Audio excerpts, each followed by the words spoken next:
포도주는 사람을 거만하게 만들고 독한 술은 사람을 소란스럽게 만든다.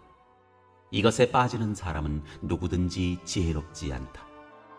왕의 노여움은 사자의 부르짖음과 같으니 그를 노하게 하면 목숨을 잃는다. 다툼을 멀리하는 것이 자랑스러운 일인데도 어리석은 사람은 누구나 쉽게 다툰다.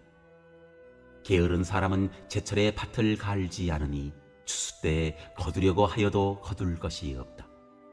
사람의 생각은 깊은 물과 같지만 슬기로운 사람은 그것을 길어낸다.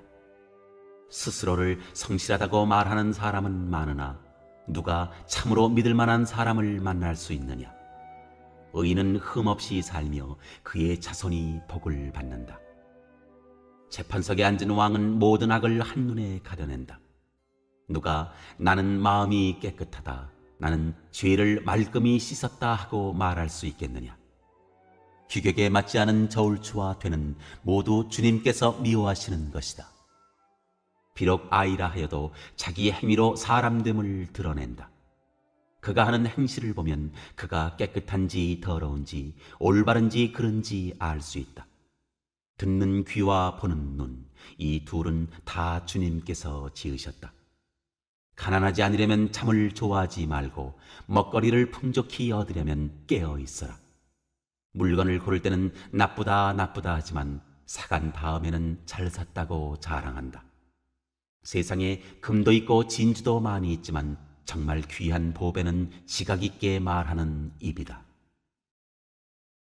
포도주를 마시면 비열해지고 맥주를 마시면 싸움질을 한다. 술에 취해 비틀대는 모습은 그다지 유쾌한 광경이 아니다. 성미 급한 지도자는 미친 개와 같아서 그를 거스르면 불같이 화를 낸다.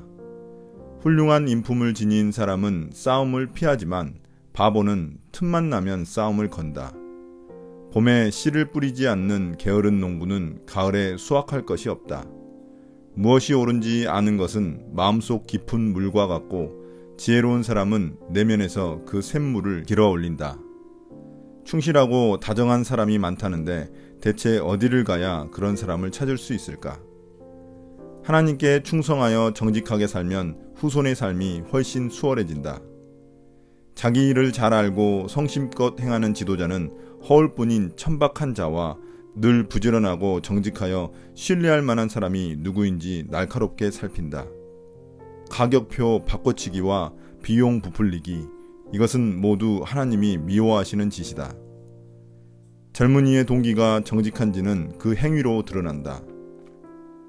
듣는 귀와 보는 눈은 우리가 하나님께 받은 기본 장비다. 잠을 너무 좋아하면 가난하게 살지만 깨어있으면 먹을거리가 생긴다. 물건을 살 때는 트집을 잡고 선심 쓰는 채 하지만 산 다음에는 좋은 물건 싸게 샀다고 자랑한다. 아름다운 지식의 잔을 드는 것이 금과 보석으로 치장하는 것보다 낫다. 첫 번째, 오늘 말씀은 어떻게 구성되었나요? 1절부터 8절은 지혜로운 왕의 악을 뿌리 뽑는 의로운 통치에 대해서 다루고 있습니다. 9절부터 15절은 정의와 상거래에 대한 이야기입니다. 두 번째, 1절부터 4절에서 하나님의 대리자인 왕의 진노를 불러오는 사람이란 누구인가요? 1절은 술에 빠지는 것에 대한 경고입니다.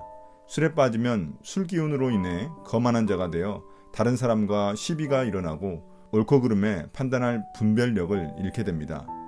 3절은 다투기를 좋아하는 자의 어리석음에 대한 것입니다. 미련한 자는 겸손한 마음이 없어 자기의 옳음을 증명하려고 다투려 합니다. 미련한 자는 절제력이 없어 분노를 절제하지 못하고 다투려 합니다. 4절은 게으른 자의 어리석음에 대한 것입니다. 게으른 자는 씨를 뿌려야 하는 시기를 무시했기 때문에 추수 때 거둘 것이 없습니다. 다른 사람들은 추수하여 얻은 풍성한 것으로 기쁨을 누리지만 그는 먹을 것을 구걸하며 사람들에게 외면당할 것입니다. 이렇게 술에 빠지고 다투기를 좋아하고 게으른 사람은 2절에서 왕의 진노를 불러와 목숨이 위태롭게 됩니다. 하나님의 대리자인 왕은 하나님이 미워하시는 악과 어리석음에 대한 심판을 집행하기 때문입니다. 세 번째, 5절부터 8절에서 사람의 깊은 속을 누가 알 수 있을까요? 5절에서 사람의 생각은 마치 땅속 깊은 물과 같아서 내면의 생각까지 파악하기가 쉽지 않습니다. 그러나 지혜로운 사람은 사람 속의 비밀스러운 계획까지도 파악할 수 있다는 말입니다. 6절은 5절의 내용을 보충해 줍니다. 6절에서 성실이란 히브리어로 헤세드를 말합니다. 그러니까 입으로만 스스로를 성실하고 정직하다고 말하는 사람은 많지만 진짜 삶에서 성실과 정직을 실천하는 사람은 적다는 현실에 대한 지혜자의 진단입니다. 반면 7절의 의인이란 실제 삶에서 성실하고 정직한 길을 가는 사람으로서 그는 후손들조차 복을 받게 될 것이라고 말합니다. 2절에서 왕의 진노가 등장했다면 8절에서는 왕의 심판이 등장합니다. 재판석에 앉은 왕은 하나님의 대리자로서 세상의 모든 본질을 꿰뚫어 볼 수 있습니다. 그는 겉으로 치장하여 속이려는 모든 악인까지도 분별할 수 있습니다. 네 번째, 9절부터 11절에서 사람의 됨됨이를 어떻게 우리가 알 수 있나요? 9절은 죄의 보편성에 대한 말입니다. 이 세상에 어느 누구도 스스로 자신의 죄를 없애고 깨끗해졌다고 말할 수 있는 사람은 없습니다. 자신이 스스로 죄에서 완전히 자유롭다고 말할 때 그는 벌써 죄를 짓고 있기 때문입니다. 이런 점에서 그는 6절에서 자기가 성실하고 정직하다고 말로만 하는 사람과 비슷한 유형의 사람입니다. 10절은 그 모습을 보여줍니다. 규격에 맞지 않는 저울추와 되를 이용해 누군가를 속여 자신의 이득을 취하는 행위는 주님이 미워하시는 것입니다. 왜냐하면 공의와 정의의 주인이신 주님을 속이는 일이기 때문입니다. 11절은 아이일지라도 그의 실제 삶을 보면 그가 정말 어떤 아이인지 알 수 있다는 말입니다. 그렇다면 어느 누구일지라도 그의 삶을 통해 우리는 그의 사람 됨됨이를 알 수 있습니다. 다섯 번째, 12절부터 15절에서 지혜에 있어 눈과 귀의 중요성이란 무엇인가요? 12절에서 듣는 귀와 보는 눈이 등장하는 것은 귀와 눈이 지혜를 얻는 첫 번째 통로 역할을 하기 때문입니다. 이 모든 신체 기관을 지으신 분이 주님이시기 때문에 우리의 귀와 눈을 잘 훈련하면 지혜를 얻어 올바른 판단을 할 수 있다는 말입니다. 눈은 이제 13절에서 게으름과 연결됩니다. 잠을 자기 위해 눈을 감으면 가난해지지만 눈을 뜨고 열심히 일하면 풍족한 양식을 얻게 됩니다. 14절은 10절과 짝을 이룹니다. 10절에서는 파는 사람이 저울추와 되를 조작하여 남을 속였지만 14절에서는 구매자가 판매자를 속이는 행위를 말합니다. 어떤 물건을 보고 흠집을 잡아 나쁘다고 말해 값을 싸게 주고 산 후 집에 돌아가서는 잘 샀다고 자랑한다는 말입니다. 구매자의 비도덕성을 지적하는 말입니다. 15절은 14절과 연결됩니다. 세상에는 금, 진주와 같은 귀한 것들이 많지만 가장 귀한 보배는 지각 있게 말하는 입이라는 것입니다. 상거래와 관련하여 정직한 말의 중요성을 강조하고 있습니다. 오늘의 묵상 포인트입니다. 첫 번째, 겉모습만 그럴듯한 사람들이 많습니다. 그러나 막상 내면을 보면 실망스러운 경우가 많습니다. 하지만 지혜로운 사람은 분별력을 가지고 있어 겉모습만으로 사람을 함부로 판단하지 않습니다.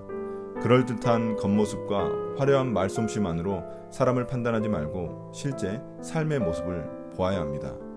두 번째, 파는 사람은 정직한 가격을 제시하고 사는 사람은 정당한 값을 지불하는 것이 주님이 바라시는 공정한 거래입니다. 불신이 불신을 만들어내는 사회에서는 속고 속이는 일이 일상입니다. 지금 우리 사회도 정직하면 손해보는 불신사회라고 말합니다. 이런 불신의 고리를 끊기 위해 비록 손해를 보더라도 내가 먼저 정직하게 행동하는 것은 어떨까요? 오늘 묵상을 마치겠습니다. 감사합니다.